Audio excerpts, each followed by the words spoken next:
जय जगन्नाथ आसी जाइए पुणी आ गोटे वीडियो नहीं किना आपण मैंने तो मो वीडियो देखुना कि मुझे तो वीडियो देवा बंद करी आपड़ सीना देखिले जानवे मो वीडियो आपको भल लगुच कि खराब लगुच मु भी तो सेटा जानवी ना।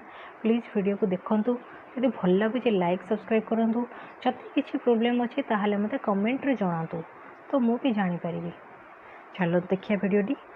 यही ऋतुर प्रथम पणस आसी जाइए।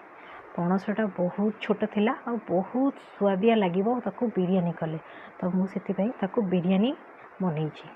नॉर्मल मैरिनेशन नहीं दही पुदीना पत्र धनिया पत्र लंका आ पियाज टिके अदा टिके रसुण टिके बाटी देकी गोटे बैटर तैयारी करते जिते भी आमर मसला अच्छी सब पकईकिना मु परिया पकई देछि। जहाँ भी आप घर परिया थी आप ने बहुत भल लगे जिते परिया पकई पारे बहुत बढ़िया लगे।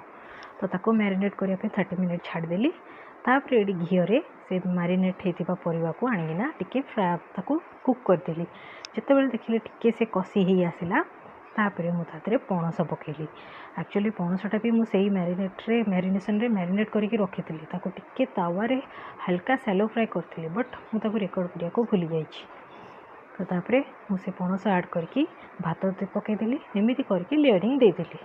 तापर आपण धनिया पत्र पुदीना पत्र गोलाप जल घी टिके बिरियानी मसला टिके आ पियाज सब मु पकईकी लेयरिंग देदेली। लेयरिंग सरलापर मुझे 20 मिनट पर दम देदेली। 20 मिनट पर मो बिरियानी रेडी और ये बिरियानी बहुत टेस्टी होता। आपड़ जानीपर यहाँ पणस बिरियानी बोली टेस्ट तो मुझे कहबी हाँ पूरा मटन भाया 100% बोली बट पाखापाखि मटन टेस्ट ही लगुला। आपको जब वीडियो भल लगे प्लीज़ लाइक और सब्सक्राइब करेंगे। पुणी देखा नेक्स्ट वीडियो। धन्यवाद।